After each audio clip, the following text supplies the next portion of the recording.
Después de haber transmitido 7 capítulos de la serie Juana Inés, hoy en Canal 11 hemos invitado a personas que desde la investigación histórica, desde la investigación religiosa, desde la producción, en fin, desde distintos ámbitos, entienden bien el personaje de Sor Juana. Y justamente con ellos conversaremos. Les voy a pedir que sean ustedes quienes se presenten para que el auditorio sepa con quién está tratando. Comenzamos con Sara Pot. Bienvenida, me da muchísimo gusto. Muchas gracias por la invitación. Soy Sara Pot Herrera, vengo de la Universidad de California de Santa Bárbara, egresada del Colegio de México. Soy yucateca. Y estoy muy contenta con esta invitación porque Sor Juana es uno de los personajes más extraordinarios de la historia de México. Entonces, su personalidad tan compleja, tan completa. Ella escribió en sus ratos libres, pero todo lo que pudo ofrecer desde un pensamiento que luchó por la libertad.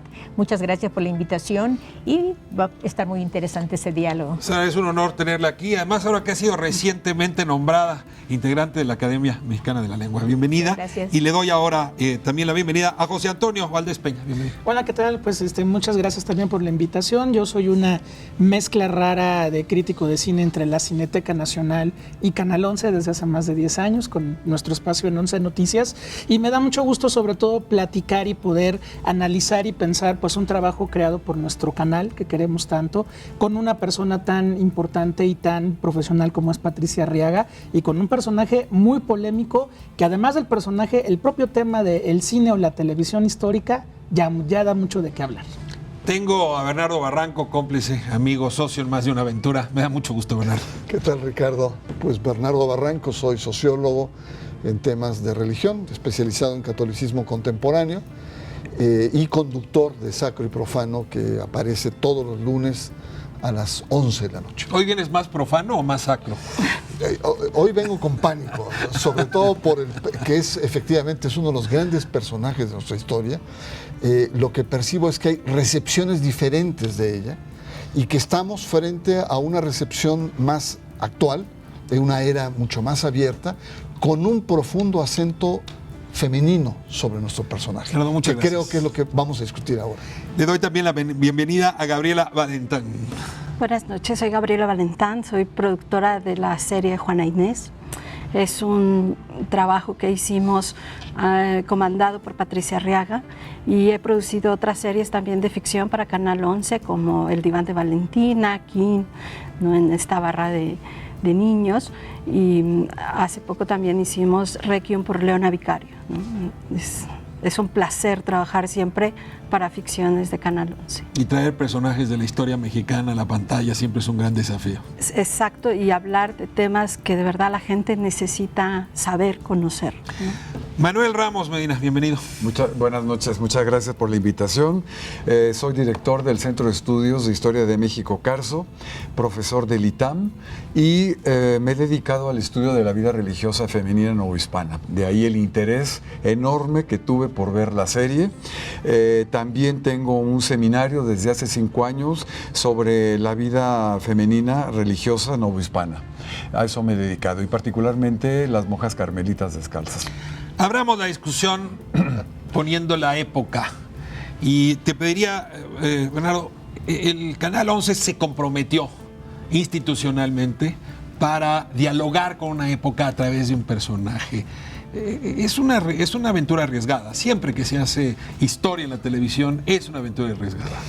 Totalmente, Ricardo, sobre todo porque la puesta en escena es una puesta en escena atrevida, muy contemporánea, que ha generado, por una parte, un gran impacto entre la audiencia, especialmente en YouTube también, y al mismo tiempo reacciones de académicos, de historiadores, en donde se plantea no solamente la dimensión histórica, sino también la caracterización psicológica de nuestro personaje.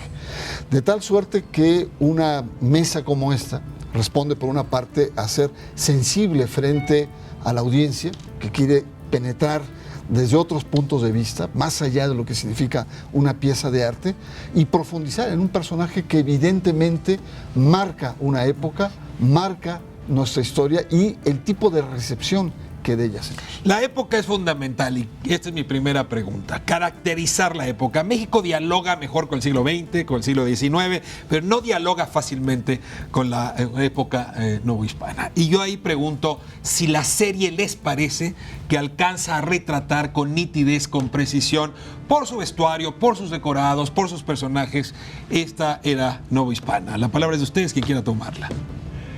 Yo diría que más allá de las imágenes que nos representaron, si son muy apegadas a la época o no, yo creo que es un esfuerzo muy importante de recrear la segunda mitad del siglo XVII.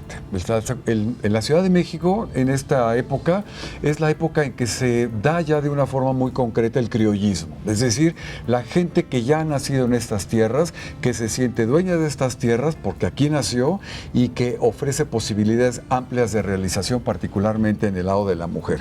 Y yo creo que en ese sentido la serie sí responde las espléndidas imágenes que nos mostraron, más allá si corresponden directamente a la segunda mitad del siglo XVII o no, reflejan esa conciencia que los novohispanos tenían en la Ciudad de México. Sí, ahora también creo que hay algo importante. La propia puesta en escena que arma Patricia te da oportunidad de poder aprovechar más los elementos que tienes para la recreación de ese siglo XVII. Patricia apuesta por el intimismo, entonces si ustedes recuerdan la serie, era una serie más que nada de espacios cerrados, de medios planos, de planos muy cerrados, que bueno, de repente con movimientos de cámara te podían crear emociones, que es lo que Patricia quiere. Esta escena terrible donde Juana Inés es despojada, el pelo cortado y queda en medio de este salón completamente desnudo y la cámara se eleva, estando ella completamente sola, creo que ahí puedes tener un buen aprovechamiento de tu cuestión histórica con pocos medios y apostar por el intimismo. Bernardo dice, hay una mirada femenina, me gustaría oír tu opinión sobre eso. ¿Cómo no? No sé si vaya a ser femenina la mirada y si es mirada, pero yo parto de lo siguiente. Veo la serie, una felicitación es una pieza artística. Muchas felicitaciones a quienes estuvieron involucrados y en la construcción, en la invención de este programa. Veo el título, inspirada en hechos reales. Como inspiración, me encanta. Es más, me quedo pensando después de cada uno de los momentos que voy leyendo, voy viendo la serie, yo misma manipulo, regreso. En cuanto a hechos reales, ¿cuáles hechos reales? Es un siglo muy controversial. Es un siglo barroco, es un siglo de una gran teatralidad, es un siglo variopinto, es un siglo de castas. Entonces, cuando uno combina la esfera de lo público con lo privado, el resultado puede ser de más movimiento. Entonces, con todo el respeto al espacio cerrado, que es en el que Sor Juana sobre todo se movió, me gusta pensar a una mujer pensante que desde el espacio privado tiene una capacidad y una presencia política, intelectual, de reflexión, de propuestas en cuanto a su siglo. Perdón que te insista, no es que me interese tu mirada femenina, sino la mirada femenina de la serie. Sí. La mujer subordinada, la mujer que no puede estudiar, la mujer que si es bastarda no puede estar con la sociedad. Es decir, esa caracterización de la mujer en la época, ¿te dice algo? ¿Es correcta? ¿Así era el siglo XVII? Sí, yo entendí lo de la mirada femenina. Sí, lo que pasa es que Sor Juana misma dice porque las almas distancia ignoran y sexo. Entonces a mí me gusta pensar en una mirada de un ser humano, que de repente hay más sensibilidad en ciertos detalles o en una toma de distancia, como la misma Sor Juana, de ironía. Entonces, en principio, en términos generales, ahí está el siglo XVII. En términos generales, ahí está. Claro que mientras uno más hurga, uno va dialogando, va uno peleándose incluso con la serie, o va uno teniendo una opinión. Entonces, cuando una serie logra provocar una actitud de debate, que me imagino que estamos aquí para dialogar y para exponer nuestros puntos de vista que pueden ser distintos, no digo contrarios, distintos, esa serie es exitosa.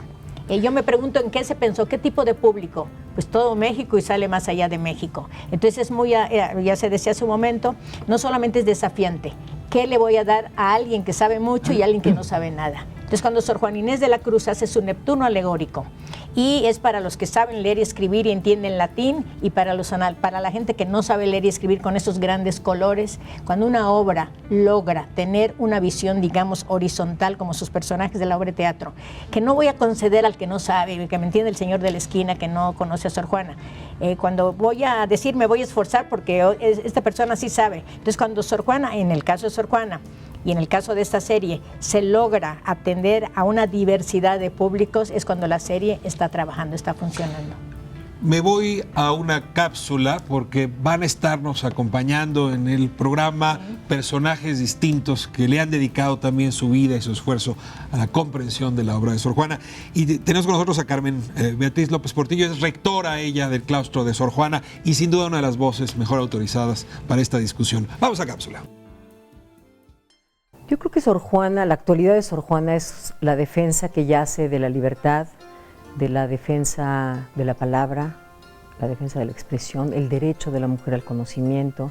Todo el tiempo hay nuevos hallazgos y hay muchísimas interpretaciones respecto de Sor Juana, respecto de su obra. Lo que a mí me gustaría que quedara pues, claro es que ninguno de nosotros, nadie es propietario de Sor Juana. Ninguno puede tener la interpretación última de nadie.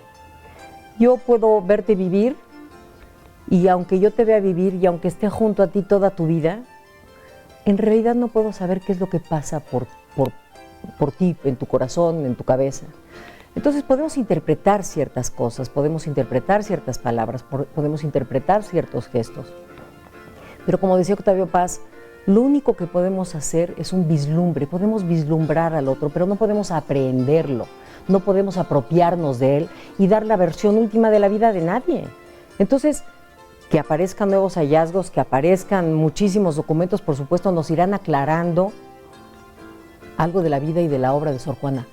Pero de verdad, ¿quién era Sor Juana? ¿Qué sintió? ¿Qué vivió? ¿Qué pensó de verdad en su interior? Es un reto, si ahora es difícil con una persona que vivió hace 300 años, es un reto difícil. Soy responsable de la realidad que me toca vivir. Y eso es lo que estructura la vida y la obra de Sor Juana. Y eso es lo que vale la pena muchísimo poner sobre la mesa, ¿no? Entonces, yo celebro la serie, yo celebro que la gente esté provocada por la serie, que se pongan a discutir si sí, si no, que eso la acerque a Sor Juana, a los jóvenes, que una persona sea capaz de decir, esto que dice Sor Juana, yo lo he sentido. Ella está hablando por mí, 4 siglos después. Eso para mí es una riqueza.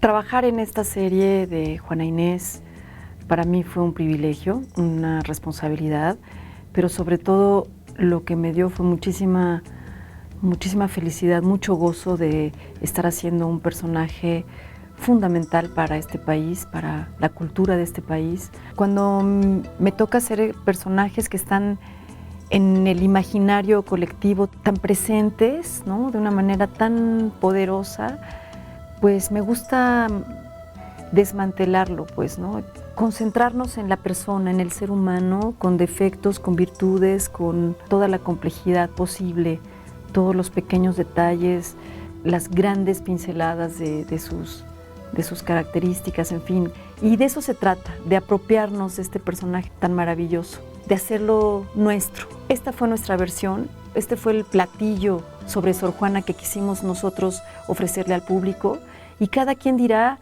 si sí fueron así las cosas, si no, que la gente vaya a su biografía para que la revise y sepa si sí fue así, si no fue así, y si no, pues que cada quien imagine qué fue lo que pasó entre un hecho histórico y otro. Toda esta complejidad del personaje había que entenderla muy bien y después pues ponerme allí en su situación, en sus zapatos, en darle mi corazón. Mea máxima culpa ideo precor beatam Mariam semper virginem omnibus sanctis et vobis fratres quia peccavi nimis cogitatione verbo et opere mea culpa mea máxima culpa mea culpa máxima culpa. He traído la desgracia a este convento. Tía, ¿pero de qué habla? De mis pecados. Han desatado la ira de Dios. Aléjate de mí, hija. Sálvate. Sálvate. Mea culpa. Arcelia Ramírez ha merecido un gran aplauso por su actuación y queda ya en su biografía esta representación que hizo de Sor Juana, o de Juana Inés, para hablar en los términos de la serie. Yo quisiera preguntarles sobre la dificultad que implica que un personaje histórico tan importante para la cultura mexicana sea representado por un actor y a través de un guión. Es decir, tiene algo de ingrato. Y en ese sentido es importante que la producción nos cuente cómo lograron esto y que la mirada del historiador nos diga si fue bien logrado o no. No sé si quieres comenzar tú, Gabriela. Bueno, primero que nada representó un reto intentar estar en la época, intentar ver cuál era la imagen de la estampa que todos tenemos en el inconsciente y qué actriz podría lograrlo, ¿no? Hace pocos días vi la película de los hermanos Coen, donde están un grupo de productores hablando que van a hacer una película y hay que tener un actor que interprete a Dios y quién es, ¿no? Y eso un poco nos pasó con Juana Inés, porque Juana Inés tenía que tener 16 años y tenía que morir a los 46 años, que muere nuestro personaje. Y el reto fue, en verdad, muy grande, porque una actriz sola no podía dar este gran trayecto en la historia, ¿no? Porque se mueve distinto, porque el HD es mortal y hace ver las arrugas de nuestras actrices, ¿no? Y no da esa juventud. Y se tomó la decisión de que el personaje lo interpretaran 2 actrices, y también con una intención de que el público joven se incorporara a la historia, ¿no? Y fueron muchos los retos para encontrar a la actriz. Creemos que Arcelia es una Sor Juana extraordinaria. A ver, tu opinión sobre qué tan bien se logró el personaje. Mira, uno se queda con lo que ha estudiado, obviamente como historiador. Y yo diría que cada generación hace su propia historia. Y como decía el doctor O'Gorman, la historia en esencia es producto de la imaginación. Entonces, quizá el público mayoritariamente no conoce a profundidad más que a una Sor Juana que está en los billetes de 200 pesos, ¿sí? Y más allá es difícil. Yo creo que la provocación que causó la serie es interesante, porque algunos se quedarán con la versión, otros dirán, no lo es, y entonces voy a leer las obras de Sor Juana o una biografía más cercana. Y eso es lo que yo admiro de la obra, más allá de los personajes históricos. Bueno, voy a meter la discusión en tu terreno. La serie le dedica largos tramos a hablar de esta pugna entre el poder terrenal y el poder celestial. Los pleitos entre el virrey, ¿no? Con Góngora se ven una y otra vez, se nota en la caracterización incluso de los conventos, de la vida que había dentro de las órdenes religiosas. A ver, tú como especialista de lo sagrado y lo profano, ¿cómo ves esa representación? ¿Bien lograda o un poco cargada de tintas? No, yo creo que está bien lograda, claro. Evidentemente en algunos momentos hay ciertas exageraciones o se queda corto, pero no olvidemos que estamos ante un catolicismo barroco, a un catolicismo que viene después de Trento, que es un gran concilio, y después de la Gran Reforma. Es decir, es un catolicismo que reafirma la autoridad, el centralismo, los grandes dogmas, pero al mismo tiempo es flexible porque permite, ¿no?, una sensibilidad sobre el tema de los pobres, por ejemplo, o una cierta sensibilidad en el tema de las artes, ¿no?, de la pintura. Este tratamiento, por ejemplo, que se le da a las monjas carmelitas descalzas, con escenas duras donde se latigan la espalda para... ¿recrea una época tal cual era? Mira, muy probablemente ahí entras en el terreno de la exageración, pero simbólicamente te recrea una atmósfera teocrática. Independientemente de las pugnas que hay entre el poder político y el poder religioso, en el fondo eran una sola, ¿no? Convivían, formaban parte de lo que Octavio Paz llamó el siglo XVII como el siglo de la gestación de nuestra identidad, para bien o para mal, pero ahí está gran parte de nuestra identidad. Los escenarios, Sara, ¿cómo los ves? Se escogieron escenarios novohispanos, escenarios del siglo XVII, están bien utilizados, te generan un ambiente necesario para contar la historia. ¿Te gustó la escenografía? Sí, a mí me gusta mucho el espacio. Me gusta cómo el espacio está habitado, en este caso por los actores, o en un espacio, cómo el espacio cuando se combina con el tiempo, de qué manera lo habitan los personajes en un texto. Lo de los escenarios me gustó mucho. Yo diría, en cuanto a inspiraciones, que vuelvo al título, inspiración y hecho real. Cuando uno tiene algunos puntos de partida en la documentación, por ejemplo, uno dice, bueno, ¿qué pasa con estas virreinas? Son 3 virreinas. ¿Qué pasa con las mujeres nobles alrededor de Sor Juana? ¿Qué pasa cuando una virreina, ya nos habían hecho una representación de una virreina y ahora la primera virreina, Leonor, es que Leonor es muy bonito el nombre. En una serie le pondríamos Leonora. Bueno, Leonor Carreto va a ser una mujer muy importante, porque cuando uno lee sobre Leonor Carreto, cuando yo leo y una alumna trabaja la tesis con una monja de color, una monja negra, y que Leonor Carreto atiende a la monja negra y se van a encontrar en Puebla antes de que ella llegue a Tepeaca y muera. Y luego este virrey, el esposo de Leonor Carreto, se vuelve a casar en España y su nueva esposa atiende a otra monja con las características primeras. Entonces el personaje se hace muy interesante. Entonces cuando uno trabaja ese personaje y uno ve un personaje que está obsesionado con Sor Juana, yo digo, lo tengo que repensar, porque mi impresión de esta primera virreina es de una manera muy amplia, muy humana, pero no le va a dar necesariamente por la obsesión con Sor Juana. Pero con rigor histórico. Con rigor, sí. Esa obsesión que se muestra en la serie fue tal. ¿Hay elementos para asumir que pudo incluso haber enloquecido al perder a Sor Juana? De la primera virreina, la respuesta es no. Tu respuesta es no. La respuesta es no. Ahora, yo respeto lo que le provocan los personajes a quien hace la serie. La serie como tal es maravillosa, es excelente.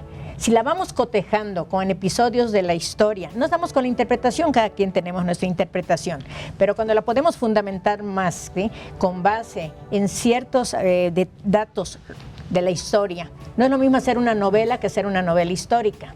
Entonces, cuando uno hace una novela histórica, uno tiene que acercarse a la historia, transformarla respetando el hecho real. Ahí está mi reto como inventora, como que voy a hacer una nueva realidad con esa realidad que se me está dando, pero no la voy a falsear. Ahora, este es uno de los elementos más complejos, déjenme utilizar esa palabra, de la serie, porque se arriesga la producción, se arriesga el guión a interpretar la sexualidad no solamente de Juana Inés, sino también de quienes la acompañan apoyándola, concretamente las virreinas.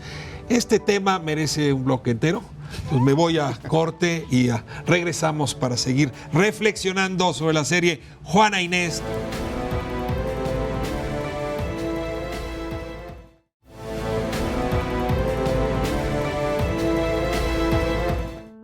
Sor Juana es un personaje que tenemos que tomar en cuenta, no solamente porque vivió en el siglo XVII y que nos recuerda esos 3 siglos que fuimos parte del Imperio Español, sino también porque preludia a ella la lucha que las mujeres mexicanas o del mundo han hecho para demostrar su capacidad intelectual y poder decir que el hombre y la mujer son distintos, pero no uno inferior al otro. Hay muchas cosas que no quedaron clarificadas en la vida de Sor Juana.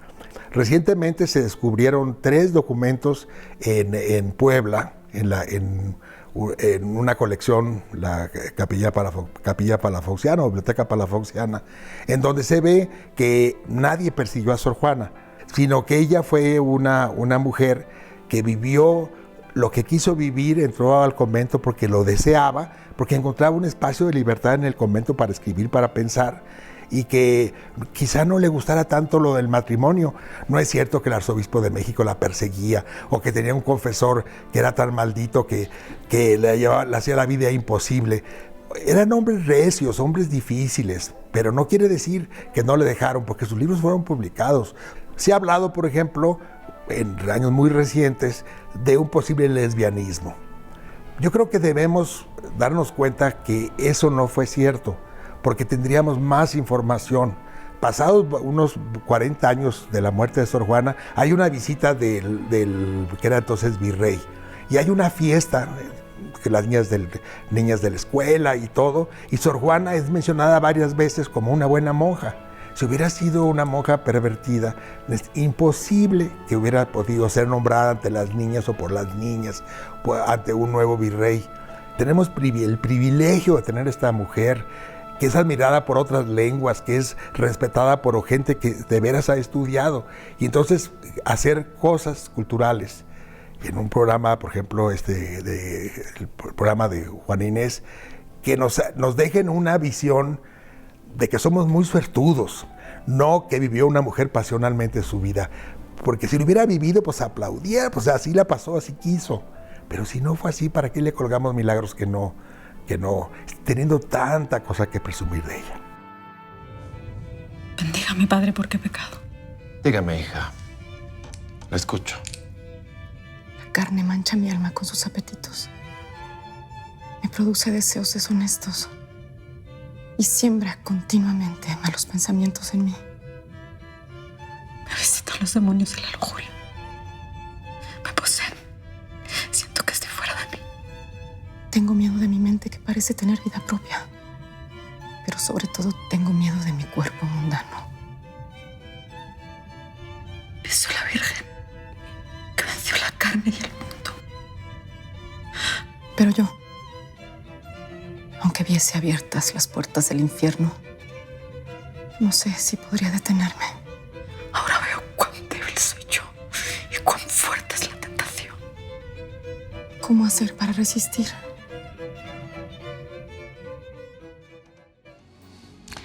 ¿Acaso en nuestra interpretación del siglo XVII no podemos imaginar otra cosa más que Sor Juana haya sido perseguida por su talento literario, por su personalidad, por su creatividad?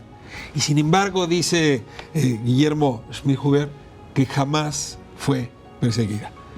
La serie la presenta como perseguida, pero tenemos estos elementos. Yo quisiera un poco contrastarlos con ustedes que han seguido la vida de ella. Yo quisiera, sobre todo, afirmar que antes que nada era una monja, y hay que saber entender la vida religiosa femenina para poder situarla históricamente a ella. Por ejemplo, lo de los espacios. No era permitido que ingresaran absolutamente nadie a las celdas privadas de las religiosas, ¿sí? Porque era un espacio de intimidad.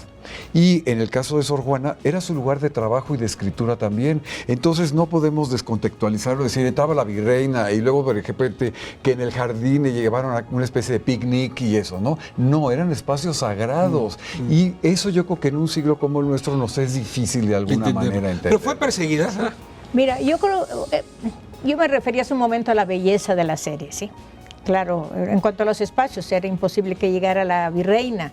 Y además, ya María Luisa Bember, cuando hace la película Yo la peor de todas, tuvo recepción también y también el mismo resultado, o sea, otra vez la sexualidad de Sor Juana. Bueno, no sé si se puede llamar sexualidad. En el corte de la película es lo que sobresale.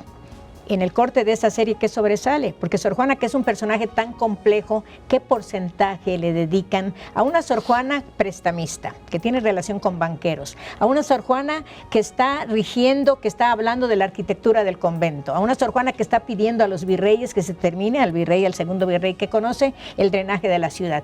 Una Sor Juana que es muy participativa. Entonces, cuando es una escena y otra escena y una virreina y la segunda virreina, entonces uno dice, bueno, eso yo la vi en la otra película. Entonces, a lo mejor... En algunos casos habría que aún matizar más. ¿Qué pasa con la persecución? ¿Se exagera desde tu punto de vista en el tratamiento de la sexualidad de Juana Inés? Hay una como recurrencia. Cuando es un personaje tan rico y le entramos sobre todo por un costado, pues es otra riqueza, nos está haciendo falta. Me parece, es un punto de vista también. Pero en cuanto a los hechos reales, persecución o no. Sor Juana en un soneto dice, en perseguirme mundo, ¿qué interesas? ¿Sí? A Sor Juana sí se le nombró, en la Inquisición no se la atacó. ¿Cuándo se le nombra? Cuando en un momento se prohíbe el discurso de Palavicino, que no se lo llevan a la Inquisición a él, pero su discurso lo recogen dos alumnos muy cercanos al padre Núñez. Entonces ahí van a decir que ese discurso, que además uno lo ve y es un discurso, no el barroco de Sor Juana, un discurso barroco medio monstruoso, ¿sí? La fineza mayor, medio raro. A ese sí se lo lleva la Inquisición. Pero y a además, ella no. No, a ella no podía, no. Pero ¿qué pasa? En una memoria de libros, ahí Dorantes, está Agustín Dorantes, alumno de Núñez, el discurso de Palavicino lo van a prohibir. Y además dice, la marca, dice, además dedicado a esta mujer metida teóloga y escriturista. Yo digo que es una teóloga y escriturista metida monja, al revés, ¿eh? Entonces ahí sí hubo reacción. No hubo la reacción de la que se ha hablado desde principios de siglo y Dorothy Jones antes de Octavio Paz. A ver, regresemos al tema de la sexualidad. Porque el problema es que son nuestros lentes los que están queriendo juzgar, no solamente es la serie, sino Sor Juana. Y hay sonetos de ella, hay obra de ella que podría intuirse, tiene cargas de sexualidad y que ha llevado a Fuentes a decir que sí pudo haber tenido una orientación sexual que le atrayese su propio Por supuesto, sexo. yo creo que es la pasión de su poesía que uno podría inferir. Pero volviendo a la serie, a mí no me escandaliza tanto porque es una apuesta atrevida, es una apuesta sugestiva, como a repensar el personaje con otra clave, con otras claves. Pero yo creo que sí es interesante ver que a Sor Juana se le ve con una mirada contemporánea. Es decir, mirarla en el siglo XIX con todo en contra, ¿no? Una sociedad machista, una sociedad autoritaria, excluyente. Y la sexualidad es una forma de exclusión. Y es una forma de aversión que había en ese momento, porque no solamente es el supuesto lesbianismo que está detrás, y está también el tema del cuerpo, el castigo del cuerpo, de la tentación, que son los varones que se lastiman cuando tienen ciertas...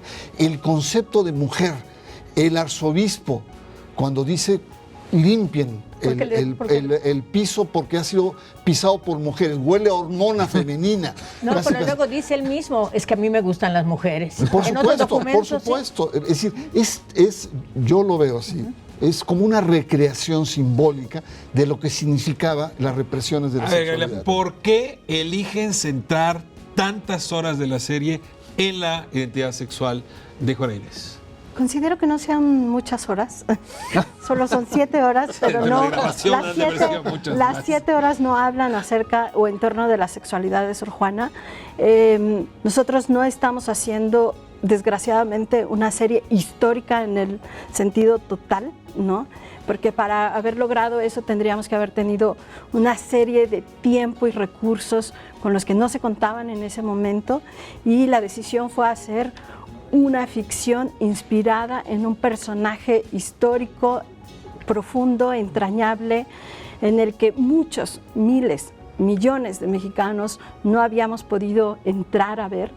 Y para mí la serie, eso sí, digamos, todo el tiempo ese fue el eje constante, cubrir partes históricas en la medida de lo posible y de lo que se sabía. Sí. Sin embargo, hay una crítica, y es: con lo que se están quedando las nuevas generaciones que no sabían de Juana Inés o de Sor Juana, es con que era lesbiana.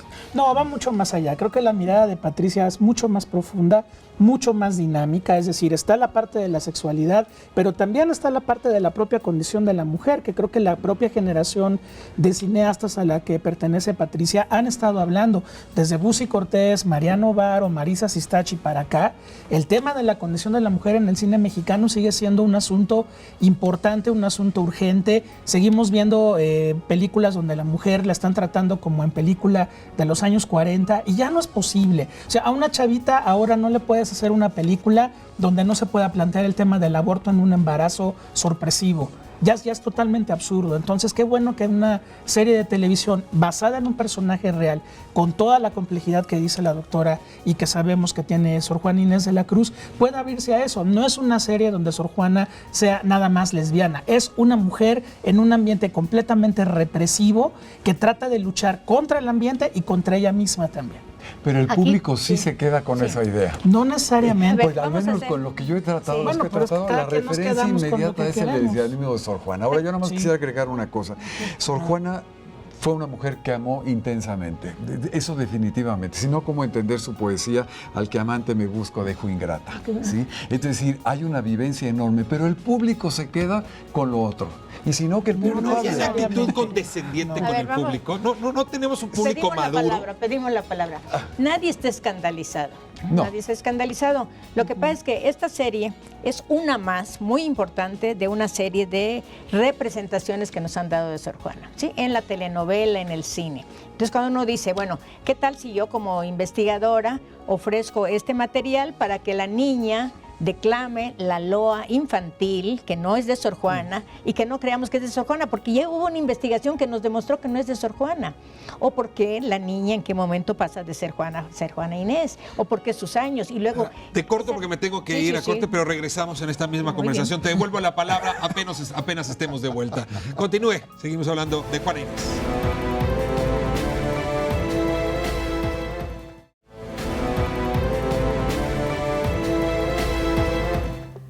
Juana Inés no es una serie histórica. Pensar que uno ve a Shakespeare para aprender de historia no tiene sentido.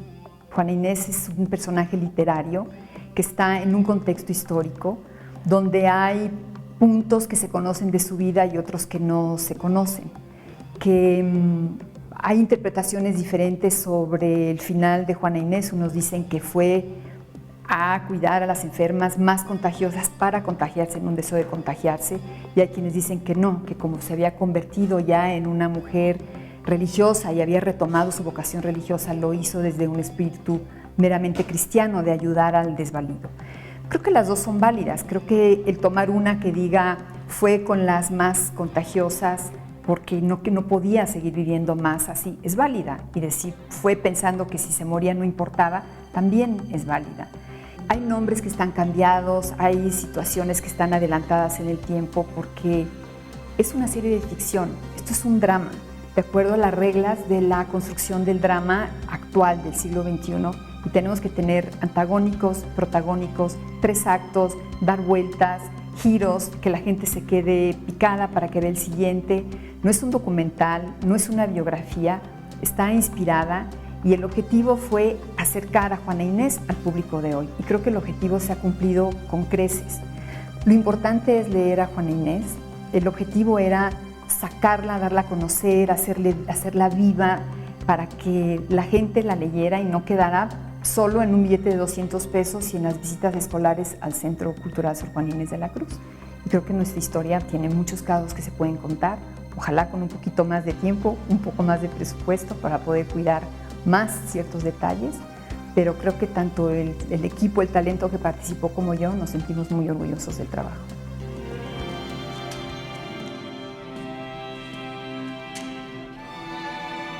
Yo, Sor Juana Inés de la Cruz, juro obediencia a Dios, a Santa María, a nuestro Padre San Jerónimo y al reverendísimo arzobispo Fray Payo de Rivera, en cuyas manos hago esta profesión. Jura vivir en castidad y pobreza, y en perpetuo encerramiento, y bajo la ley de nuestro Padre San Agustín. Lo juro. Y jura ser obediente a Dios nuestro Señor, a la Santa Madre Iglesia y a todos sus superiores hasta el día de su muerte.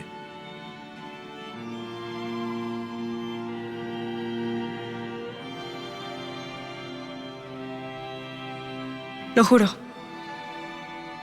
Reciba este anillo,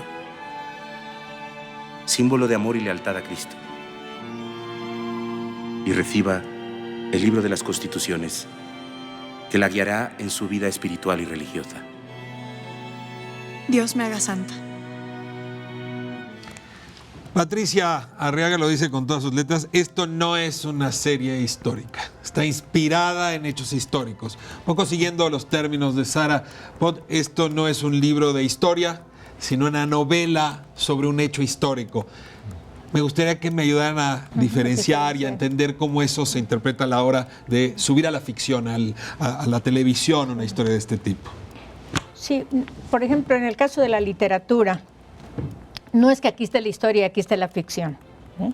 porque es un tejido que se va metiendo. Eso decir, ay, ¿dónde comienza una cosa? No, está imbricado, ¿no? Entonces, si yo quiero inventarme un personaje, me lo invento. Pero si el personaje existe, me tengo que aproximar a él y lo puedo transfigurar como hace la memoria y lo puedo cambiar y todo, pero el personaje está allá. No le puedo cambiar cosas que son de ella, ¿sí? O sea, voy a trabajar con el personaje. Sobre eso voy a construir. Va a ser mi discurso referido, por decirlo de alguna manera. Entonces, se requiere de mucho estudio. Si alguien quiere hacer una novela sobre Juárez, se tiene que meter a la vida de Juárez y pues hace con Juárez lo que quiere, ¿sí? Pero Juárez existió, entonces con Juárez hace su lectura.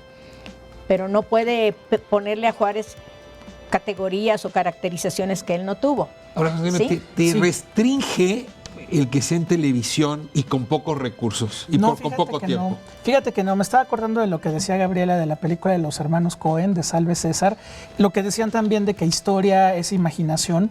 Creo que por un lado tenemos un momento en el cual sabemos de la Roma antigua por el cine. Esto que hacían los emperadores de perdonar o no la vida en el Coliseo romano no era cierto históricamente, pero nos lo sabemos por el cine. Hasta Gladiador cae en ese mismo error. Sí. Cortar las cabelleras no era de los apaches. Exactamente. Era de los Ahora mexicanos. mira, no hay el asunto de que se pierda nada con la cuestión de la televisión, porque Patricia es una cineasta, Patricia es una realizadora, creo que de cine. Creo que en ese sentido los realizadores de cine están encontrando en la televisión una forma de crear unos espectáculos, porque finalmente es un gran espectáculo, que sea atractivo, que sea emotivo. Además, no es la primera vez que lo hace Patricia. XY y algunas otras series fueron estupendas en crear precisamente eso, ¿no? Son cineastas haciendo televisión con una gran dignidad que igual no se podría hacer en el cine. Manuel. Sí, ¿no? pero eso no quiere decir que no se asesoren históricamente, porque el público se queda con la realidad que ve, ¿sí? En este caso, yo hubiera puesto, o no hubiera puesto, mejor dicho, que está basado en hechos históricos, ¿sí? Ni siquiera lo hubiera mencionado, versión libre o lo que sea, porque entonces mucha gente dice, sí, aquí se dice la historia, y es un poco lo que dice Sara, para aproximarnos a eso, inspirada en hechos históricos. Pues sí, inspirado, pero ¿qué es inspirado, no?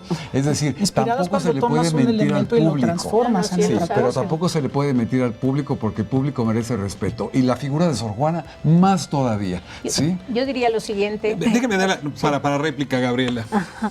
Yo creo que está inspirada en este personaje histórico y hay ciertos puntos donde se puede elegir una versión o otra versión, si se suicidó, si no se suicidó, si tenía ¿Pero dónde una está la sexualidad. asesoría histórica? Está la asesoría histórica. ¿De quién? Y hay una elección para un tema de narrativa, ¿Quién asesoró, de giros dramáticos que forman parte ya de la serie. A mí lo que me parece importante recalcar aquí es que la serie justo lanza este tipo de líneas donde la gente puede ser llamada a investigar, puede ser llamada a buscar. Pero entonces que se ponga. Que de se alguna ponga, manera, señores, esta bibliografía les puede ayudar. En la página del canal Cada quien tiene derecho a réplica. Permítame tantito. Aquí pareciera, perdón. A ver, Canal 11 no haría nada para meterle a su público. Déjenme ordenar, porque si hablan todos al mismo tiempo se pierde. Sara, tiene usted la palabra. Sí, gracias. En un momento es la defensa y la ofensa, y nuestra mesa no va a representar eso, no se van a estar defendiendo, y nosotros, no, para nada va por allá. Partimos de que es una pieza hecha con una gran dignidad y talento y todo lo demás. Por eso estamos aquí, si no, no estaríamos. Y gracias además por la invitación. Pero tú decías el público merece respeto. ¿En qué sentido? Yo no estoy diciendo que ustedes no respetan al público, ya también te incluí. A mí me invitan a hablar de Sor Juana en Estados Unidos y hablo de Sor Juana, ese día me lo piden en inglés.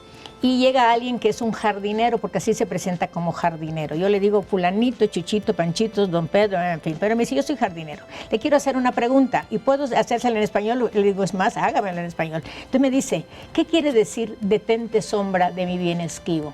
Entonces, que una persona que trabaja con jardín nos haga esa pregunta, ¿qué le dimos al público de literatura? Cuando es un tratado de amor, cuando es un tratado de metro, Sor Juana, ¿qué metro poético no utilizó? Cuando primero sueño, Jesús a Rodríguez de principio a fin se lo aprende de memoria, y el mundo iluminado y yo despierta. No es, y Sor Juana, esa persona así que toma distancia, que sonríe, que no está nerviosa, no, es una figura reposada muy fuerte, es un acero. ¿sí? Con ella pudo su época, tuvo ciertos problemas. Y el soldado, el famoso soldado, en los últimos tiempos hizo famoso, que la ofendió, la trató de una manera que la bestia, la mula no es la sabia, sino los libros que está cargando. Tuvo un momento muy difícil. Qué bueno, hasta su respuesta dio acuse de recibo de ese momento. Bernardo, yo La Peor es una novela inspirada en hechos históricos de Mónica Lavín. Y logró popularizar una discusión sobre Sor Juana, que tengo la impresión, ahora esta serie intenta reforzar. Es un riesgo, lo decía yo al principio. Es un riesgo, como también Octavio Paz corrió riesgos en Las Trampas de la Fe. Es decir, este afán, digamos, de abrir, de contemporaneizar a un personaje. Yo entiendo bien el rigor del purismo y sobre todo el purismo académico, pero el lenguaje en medios, el diálogo, la manera de hablar, tiene también su propia lógica y su propia ciencia. Yo creo sobre todo en el tema de la recepción. Si tenemos un hecho, el asesinato de Colosio, lo vimos todos. ¿Cuántas interpretaciones no hay sobre un hecho? Lo mismo, imaginen un personaje de hace más de 3 siglos, las interpretaciones que...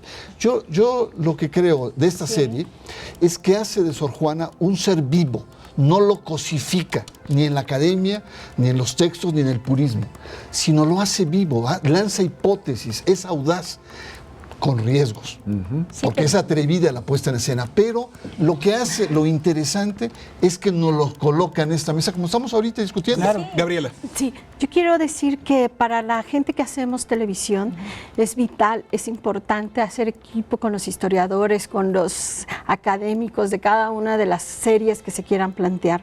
Es vital que los historiadores formen parte de las producciones que se hagan de personajes históricos o de lo que sea que se haga, que los especialistas estén ahí. ¿Te quedas con esa lección después de este ejercicio? No, me quedo con esa lección y me quedo también con esa tarea. Toda la gente que nos dedicamos a hacer televisión debemos hacer lo necesario para que un tema como Sor Juana o un tema como la Revolución Mexicana esté plagado de información para los mexicanos. Yo en esta mesa soy quizá en este momento la que menos conoce de Sor Juana, pero también si pienso que atrás tengo cientos o millones de mexicanos que están en igual condición, yo en esta mesa en este momento soy mayoría y tengo derecho a que me cuenten mi historia, a que de alguna manera se habla de este personaje maravilloso, extraordinario, pasional.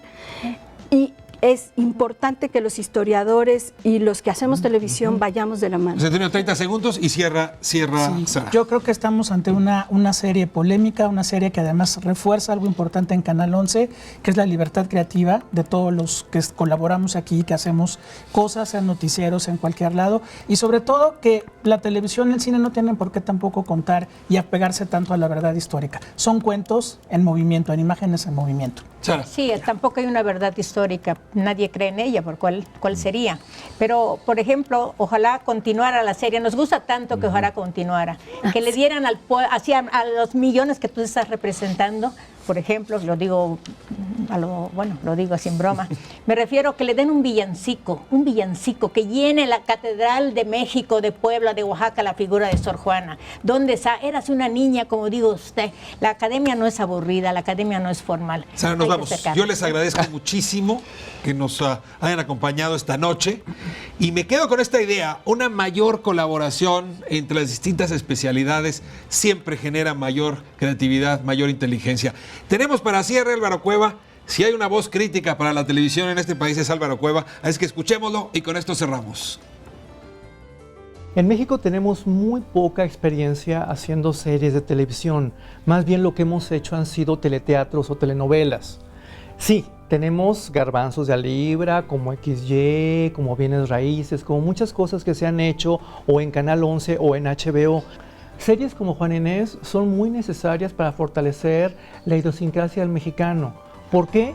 Porque nos ayudan a reconciliarnos con nuestro pasado, a reconciliarnos con ciertos personajes sobre los que no tenemos mucha claridad.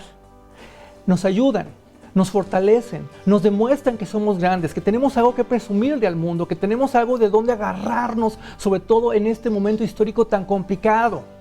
Alguien tiene que hacerle un reconocimiento público a la producción de Juana Inés. Primero a los guionistas, porque hicieron un trabajo bárbaro, realmente bárbaro y valiente. Estamos en un momento muy especial de la historia de las series de televisión en el mundo. Una de las tendencias más importantes tiene que ver con fantasías históricas.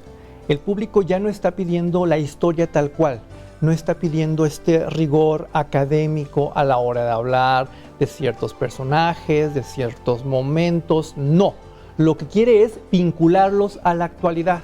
Bueno, Juana Inés pertenece perfectamente bien a esta tendencia.